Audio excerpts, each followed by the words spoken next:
দুলাভাই, আপনি আমাকে গোয়াল ঘরে নিয়ে আসেন কেন? আমি বললাম, আজ আমি তোমার কোনো কথাই শুনব না। তোমার কোনো বাধা আমি আজ মানব না। দুলাভাই, আমি একটা বাচ্চা মেয়ে। আপনি আমাকে যেতে দিন। আমি পারব না আপনার সাথে।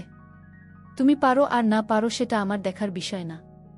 আমি আজ তোমাকে কিছুতেই যেতে দেব না। তারপর দুলাভাই আমার সাথে জোর করে। বাকি ঘটনাটা গল্পতে বলছি। আমার বিয়ে হয়েছিল অনিল নামে একটা মেয়ের সাথে। আমার একটা 10 বছরের শালি ছিল। আমার শালিকে তো আমি বাচ্চা মনে করতাম, কিন্তু সে তো পুরাই নায়িকার মতো। আমার স্ত্রী প্রেগনেন্ট হয়েছিল। তখন সে খুব অসুস্থ হয়ে পড়েছিল। তাই বাড়ির কাজকর্ম তার সেবার জন্য আমার স্বামীকে আমার বাড়িতে নিয়ে এসেছিলাম। কারণ আমার বউ যখন চিকিৎসার জন্য হসপিটালে গিয়েছিল আর আমি অফিস থেকে যখন বাড়িতে এলাম, তখন আমার স্বামী আমাকে বলল, দুলাভাই আসুন আমরা গোয়াল ঘরে যাই। তারপর আমার স্বামী আমায় গোয়াল ঘরে নিয়ে আমার সাথে যা করেছিল তা শুনলে তোমাদের মাথা নষ্ট হয়ে যাবে। আমার বর্ণিলা খুবই ছোট্ট মেয়ে, আর আমার এরকম মেয়ে পছন্দ। কিন্তু সমস্যা সেই সময় ছিল যখন অনিলা প্রেগন্যান্ট হয়। ডাক্তার তাকে বিদেশ নেওয়ার জন্য বলে, কেননা ওর ভিতরে ভিতরে খুব দুর্বল ছিল। আমাদের বাড়িতে এরকম কেউ ছিল না যে ওকে বসিয়ে সামলাতে পারে। এই কারণে আমাকে বাধ্য হয়ে আমার শালি সীমাকে আমাদের বাড়িতে রাখার জন্য আমার শাশুড়িকে বলতে হয়, কেননা বাড়িতে শুধু আমি একাই থাকতাম। আমার শুধু মা ছিল, সে অসুস্থ হলে শাশুড়ি আমার কথা শুনে আমার সাথে আমার ছোট শালিকে পাঠিয়ে দেওয়ার জন্য রেডি হয়ে গেলেন। আমার শালির বয়স 10 বছর, কিন্তু সে হয়তো একটু পাগলা টাইপের। আমাদের বিয়েতে সে আমার দিকে তাকিয়ে হেসে যাচ্ছিল। আমি ওর হাসির জবাবে যখন এসেছিলাম তখন ও লজ্জাতে দৌড়ে বাইরে চলে গিয়েছিলাম।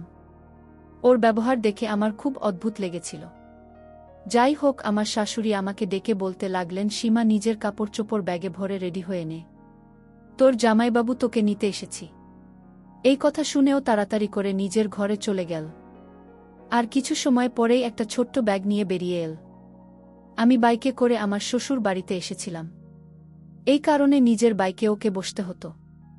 আমি ওর ব্যাগ সামনে রেখে দিলাম আর ওকে পিছনে বসার ইশারা করলাম। ও মোটরসাইকেলে বসে পড়ল। এই অবধি ঠিকই ছিল, কিন্তু যখন অর্ধেক রাস্তা গেলাম হঠাৎ এই ঘটনায় আমি চমকে উঠেছিলাম। কপাল ভালো যে আমি মেন রোডে নেই, না হলে হঠাৎ করে এই ঘটনায় হয়তো অ্যাক্সিডেন্ট করে ফেলতাম। আমি তাড়াতাড়ি করে মোটরসাইকেল সাইডে দাঁড় করিয়ে ওকে বললাম, এটা তুমি কি করছো? কারণ আমার শালি সীমা মোটরসাইকেলে বসে আমার সাথে দুষ্টুমি করছিল। তোমার যদি মোটরসাইকেলে ভয় লাগে আমায় বলো। তোমার যদি ধরতে হয় তাহলে তুমি আমার কাঁধের উপর হাত রাখবে।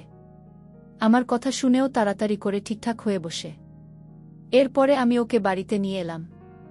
অনিলকে দেখে খুব খুশি হয়েছিল। সমস্ত কাজ অনিল সীমাকে বুঝিয়ে দিয়েছিল। সীমা জলখাবার অদিতি আর ঘরে নিয়ে দিত। আমার অফিসের কাপড় আয়রন করে দিত। একদিন আমি আমার বাথরুমে স্নান করছিলাম। বেশিরভাগ সময় যখন শরীর খারাপ লাগত তখন ঘর থেকে বেরিয়ে বারান্দায় গিয়ে বসতাম। এখনও বারান্দাতেই বসেছিলাম। তারপর গোসলে গেলাম। আমি বাথরুম থেকে বেরিয়ে হঠাৎ ঘরের মধ্যে সীমাকে দেখে রাগে আমার অবস্থা খারাপ হয়ে গেল। হয়তো আমার আয়রন করা কাপড় রাখতে এসেছিল, কিন্তু ও ফিরে যাওয়ার পরিবর্তে ড্রেসিং টেবিলের সামনে দাঁড়িয়েছিল। আমাকে দেখেও ঘাবড়ে গেল। আমি বললাম, তুমি এখানে কি করছো? কোনো লজ্জাশরম আছে কি তোমার? আমি বললাম, চলে যাও আমার ঘর থেকে, অদ্ভুত বোকা মেয়ে। সীমা আমার এরকম কথাতেও চোখের জল ফেলতে ফেলতে ঘর থেকে বাইরে বেরিয়ে গেল। আমি রাগে গজগজ করতে করতে নিজের কাপড় পরে যখন বাইরে এলাম তখন অনিলার পাশে বসে কান্না করতে করতে বলেছিল, দিদি, আমাকে বাড়িতে রেখে এসো, আমি তোমাদের বাড়িতে থাকতে চাই না। জামাইবাবু সবসময় আমাকে বকতে থাকে। তোমার এই লিপস্টিক আমার ভাল লেগেছিল তাই আমি একটু লাগাচ্ছিলাম। আমাকে ঘর থেকে বাইরে আসতে দেখে অনিল আমাকে বলতে লাগল, সুজন, কি সব কাজ করো না তুমি? আমার এই বাচ্চা বোনটিকে শুধু শুধু এত বাজেভাবে বলছো কেন তুমি? বাড়ির সমস্ত কাজের দায়িত্ব ওর উপর এসে পড়েছে। বিয়ের আগে কোনোদিন আমি ওকে দিয়ে কোনো কাজই করাতাম না, কিন্তু এখনও আমার অসুবিধার কারণে এখানে এসেছে। তাই তোমার ব্যবহার ভালো রাখা উচিত, কিন্তু তার পরিবর্তে তুমি সব সময় ওকে বকতে থাক। আমি অনিল আর কথার কোনো জবাব দিলাম না, বরং বোকা দেখে অবাক চোখে ওর দিকে তাকিয়ে রইলাম। ওর বোঝা উচিত ছিল যে কোনো সময় ওর বোনের কোথায় থাকা উচিত। আর কোথায় থাকা উচিত না। আমি জলখাবার না খেয়ে অফিসে চলে গেলাম। আমার হৃদয় থেকে বিরক্তি অনুভব হতো, কেননা ওর কাণ্ডকারখানা কিছুটা সেরকমই ছিল। একবার আমি ক্লান্ত হয়ে অফিস থেকে তাড়াতাড়ি বাড়িতে এসে দেখলাম সীমা ঘরের দরজা বন্ধ। আমার মনে হলো হয়তো নিজের ঘরে আছে। আমি নিজের ঘরে ঢুকে দেখলাম অনিলা চাদর দিয়ে মুখ থেকে ঘুমিয়ে আছে। যখন থেকে অনিলা প্রেগন্যান্ট হয়েছে তখন থেকেই আমাকে কাছে আসতে দিত না। বলতো ডাক্তার সাবধানে থাকতে বলেছে। যদি ওকে দেখে আমার হৃদয়ে অন্য কিছু করার ইচ্ছে হতো। তাই আমি দরজা লক করে অফিসের ব্যাগ এক সাইডে রাখলাম আর বিছানায় উঠে সীমার পাশে গিয়ে শুয়ে পড়লাম। তখন সে বলল, দুলাভাই আপনি আমার রুমে কেন? আপনি এখানে কেন আসলেন? আপনার সাথে আমার আর কোনো কথা নেই। আমি বললাম, তুমি এমন করছো কেন? তুমি আমার সাথে কেন রাগ করছো? তখন সীমা বলল, দুলাভাই আপনি আমার সাথে শুধু ব্যবহার খারাপ করেন। আমি বললাম, ঠিক আছে, আমি তোমাকে আর কখনো বকা দিব না। তখন সীমা বলল, তাহলে দুলাভাই আমার একটা কথা রাখবে। আমি বললাম, কি কথা? সীমা বলল, দুলাভাই আপনাদের গোয়ালঘরে কি থাকে? আমি বললাম, গোয়ালঘরে তো শুধু গরু থাকে। আমার শালি তখন বলল, তাহলে দুলাভাই ওই গোয়ালঘরে আমার একটা কাজ আছে আপনারে নিয়ে। আমি বাচ্চা মেয়ের কথা শুনে অবাক হলাম। বলে, কি গোয়ালঘরে কেন? সীমা বলল, গেলেই বুঝতে পারবেন। এর কিছুদিন পর আমি অফিস থেকে ফিরে এসে দেখলাম আমার স্ত্রী কোথায় জানি গিয়েছিল। আমি বললাম, তুমি কোথায় গিয়েছিলে? ও বলল, আমার পেটে খুব অস্বস্তি হচ্ছিল। এই কারণে পাশের বাড়ির মাসিমাকে নিয়ে ডাক্তারের কাছে গিয়েছিলাম। তাদের গাড়ি আছে, তাই তাকে নিয়ে ডাক্তারের কাছে চেক আপ করিয়ে এখনই ফিরলাম। আমি বললাম, ডাক্তার কি বলল? ডাক্তার বলেছে এই সময় রকম একটু হতে পারে। তার তিনি কিছু ওষুধ লিখে দিয়েছেন। দিন দিন ওকে খুব দুর্বল মনে হচ্ছিল। আমি অনিলকে বললাম, তুমি আরাম করো, আমি এখনই আসছি। আমি নিজের কাপড় বদলে ঘর থেকে বাইরে বেরিয়ে এলাম। সীমা সেই সময় রান্না বান্না করতে ব্যস্ত ছিল। আমি ওর কাছে এসে দাঁড়িয়ে পড়লাম। আমাকে দেখে ওর মুখের রং বদলে গেল। আমি নিজের মাথা নিচু করে নিলাম, কেননা তার কথা আমি রাখিনি। বলেছিল গোয়াল ঘরে যেতে। আমার মনে মনে জানতে ইচ্ছা করছে, সেই গোয়াল ঘরে কেন যেতে চায় একটা বাচ্চা মেয়ে? যাই হোক, আমি চাইতাম না এই কথাটা অনিলা অবধি পৌঁছাতে। তাই ওকে বললাম, তুমি যে গোয়াল ঘরে যেতে চাও, বোনকে কোনো সময় বলবে না। আমার গলার স্বর কিছুটা কঠিন হয়ে গেল। তারপরে আমার অনুভব হলো যে এই কথাটা আমার কিছুটা নরম স্বরে বলা উচিত। তাই আমি বললাম, দেখো, তুমি গোয়াল ঘরে যেতে চাও কেন? কিছু কি হয়েছে? হলেও সেটা শুধু ভুল বোঝাবুঝির কারণে হয়েছে। একে তো তোমার আমার কথা শোনা উচিত হয়নি। একদিন রাতে শালি ভুল করে আমার রুমে চলে আসে। আমি চাদর মুখে দিয়ে শুয়ে রইলাম। দুলাভাই আমার বোনের ঘর মনে করে আমার ঘরে চলে আসছে। কিন্তু আমি তো জানতাম সে একটা বাচ্চা মেয়ে, কিন্তু আমার সাথে যে কার্যকলাপ তা ঘটল সেটা দেখে আমার হুঁশ হয়ে গেল। সীমা বিভোর ঘুমেছিল। আর ঘুমের ঘরে তার বোনের সাথে রাতে যা আমি করতাম, সেটা আমি আজ সীমার ঘরে সীমার ঘুমের মধ্যে করে ফেলেছি। যখন সকাল হলো সীমা সব বুঝতে পেরেছিল। আমার মনে হয়েছিল যে তুমি অনিলা, কিন্তু তারপরেও যা কিছু হয়েছে তার জন্য আমি তোমার কাছে ক্ষমা চাইছি। কিন্তু প্লিজ এই কথাটা অনিলাকে বলো না। আমার নরম স্বরে কথা শুনেও বলতে লাগল, আমাকে অনিলা দিদি বলেছিল যে আমি জানি তার ঘরে থাকি। আমি বললাম, যাই হোক, যা কিছু হয়ে গেছে সেটা ভুলে যাও। সঙ্গে সঙ্গে আমার কথা মেনে নিল। আর আমিও নিশ্চিত হলাম। সময় এভাবেই কাটতে লাগল। কিন্তু সীমার একটা আবদার আছে, সেটা হলো সে আমাকে কিছুদিন যাবৎ বলতেছিল তার সাথে আমি গোয়াল ঘরে যেতে হবে। কিন্তু কে যে গোয়াল ঘরে যেতে চায়? আর আমিও ঠিক সময় পাচ্ছি না।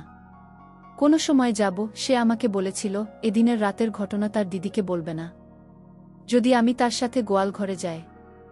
এসব ভাবতে ভাবতে এদিকে আমার স্ত্রীর অবস্থা ঠিক বলে মনে হচ্ছিল না। সময় যত কাটতে লাগল, শ্বাস নিতেও তো কষ্ট হতে লাগল। ওর শরীরে রক্তের খুব অভাব ছিল। প্রায় দিনই ও ভিটামিনের ইনজেকশন দিত। ওর চোখের নিচে কালো ছাপ পড়তে শুরু করেছিল। গায়ের রং ফ্যাকাশে হতে শুরু করেছে। ডাক্তার যমজ বাচ্চার কথা বলেছিল, হয়তো এই কারণেই খুব বেশি দুর্বল হয়ে গিয়েছিল। 9 মাসে তো ওর অবস্থা এমন হয়ে গিয়েছিল যে আমাকে বাড়িতে হুইল চেয়ার নিয়ে আসতে হয়েছিল, কেননা একদমই হাঁটতে চলতে পারত না। ডাক্তার অপারেশনের কথা বলেছিল। এই কারণে আমি ওকে হাসপাতালে নিয়ে গেলাম। কিন্তু অপারেশনে অনেক সমস্যার সৃষ্টি হয়েছিল। 1 ঘন্টা পরে লেডি ডাক্তার ঘর থেকে বাইরে এল, নার্সের হাতে 2টা বাচ্চা দিল। নিজের সন্তানকে দেখে আনন্দে পাগল হয়ে গিয়েছিলাম। কিন্তু ডাক্তারের মুখ দেখে আমার হৃদয়ে খটকা লাগল। লেডি ডাক্তার বলতে লাগল, মিস্টার সুজন, আপনার স্ত্রীর অবস্থা খুব খারাপ। এটা শুনে আমি টেনশনে পড়ে গেলাম আর বললাম, ওর কি হয়েছে? তখন তিনি বলতে লাগলেন যে ও সারভাইভ করতে পারছে না, ওর কাছে অল্প কিছু সময় আছে, আপনি প্লিজ গিয়ে তার সাথে দেখা করুন।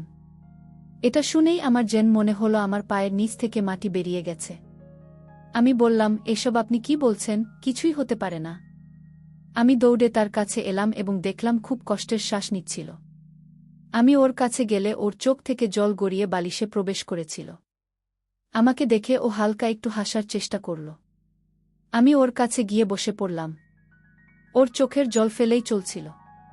আমি ওর হাত ধরে বললাম, কিছুই হবে না, তোমার দরকার হলে আমি জলের মতো পয়সা খরচ করব, তুমি ঠিক হয়ে যাবে। কিন্তু খুব কষ্টে ভাঙাচোরা শব্দ বলতে লাগল, তুমি যা কিছুই করো না কেন আমি বুঝে গেছি যে আমার কাছে সময় খুব কম। আমার স্ত্রী বলতে লাগল, সুজন প্লিজ আমার বাচ্চাদের জন্য সৎমা নিয়ে এসো না, তার থেকে তুমি সীমাকে বিয়ে করে নিও। ওর কথা শুনে হতভম্ব হয়ে ওর দিকে তাকিয়ে রইলাম। হঠাৎ হওয়া এই অবস্থার জন্য আমি একদম রেডি ছিলাম না। আমি বললাম, এরকম কথা কেন বলছো তুমি? তোমার কিছুই হবে না, ভগবানের জন্য এরকম কথা বলো না। অনিলা হঠাৎ করে নিঃশ্বাস নিতে খুব কষ্ট হচ্ছিল।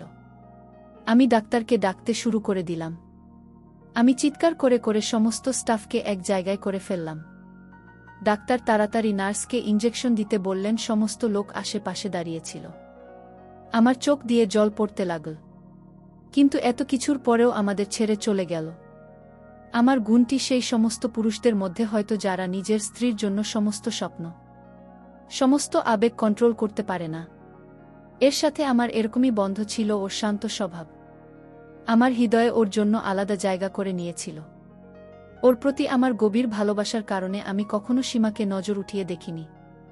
আমি কান্না করে বলতে লাগলাম, তুমি আমাকে এভাবে ছেড়ে দিতে পারো না। সবই তো আমরা জীবন শুরু করেছিলাম, আমরা একসাথে জীবন কাটাতে চেয়েছিলাম, কিন্তু ও আমাকে ছেড়ে চলে গেল। ডাক্তার আমাকে বললেন, আপনি একটু শান্ত হন। এখনও অবধি সীমায় কথা জানত না যে অনিল আমাদেরকে ছেড়ে চলে গেছে। যখন আমি ঘর থেকে বাইরে এলাম তখনও বলতে লাগল, দিদির শরীর কেমন আছে জামাইবাবু? আমার চোখ থেকে জল ঝরছিল। আমি নিজের বাচ্চাকে ওর থেকে নিয়ে ওকে বললাম, সে আমাদেরকে ছেড়ে চলে গেছে, আর কখনো ফিরে আসবে না। এটা শোনার সাথে সাথে সীমা কান্না করতে করতে বলল, আপনি মিথ্যা কথা বলছেন। আমি আমার শাশুড়িকে ফোন করলাম, একটা ভূমিকম্প যাতে আমাদের উপরে পাহাড় ভেঙে পড়েছে। আমার শাশুড়ি কান্না করতে করতে অবস্থা খারাপ করে দিয়েছিল। 3 দিন সীমা আর আমার শাশুড়ি আমার বাড়িতে থাকল। তারপরে আমার শাশুড়ি বলতে লাগলেন, আমি বাচ্চাদেরকে আমাদের বাড়িতে নিয়ে যাই, এখানে ওদের দেখার মতো কেউ নেই। আমি সেই সময় না করলাম না। আমি অনিল আর চিন্তায় ছিলাম যে এখনো হাসতে হাসতে বাইরে বের হয়ে বলবে, সুজন তুমি কেন উদাস হয়ে আছো? আমি এখানে তোমার কাছে আছি। 1 মাস পার হয়ে গিয়েছিল। আমি আমার অফিস জয়েন করে নিয়েছি। আমার তখন অনিলের কথা মনে পড়ছিল, কারণ অনিলা বলে গিয়েছিল আমি যেন তার ছোট বোনকে বিয়ে করি। আমি যদি তার কথা না রাখি তাহলে তার আত্মা কষ্ট পাবে। আর তাই আমার শালী সীমাকে বললাম, আমি জানি তুমি কেন গোয়াল ঘরে যেতে চাইতে, তোমার আর গোয়াল ঘরে যেতে হবে না। আজ আমরা এই ঘরেই থাকব, যেভাবে তোমার বোন আমার হয়ে থেকেছিল। সীমা ও তার বোনের কথা ভেবে আমার সাথে রহিয়া গেল। বন্ধুরা, আজকের গল্পটি তোমাদের কাছে কেমন লাগলো তা অবশ্যই কমেন্ট করে জানাতে ভুলবেন না। আর এরকম নতুন নতুন গল্প পাওয়ার জন্য আমার চ্যানেলটিকে সাবস্ক্রাইব করে পাশে থাকবেন।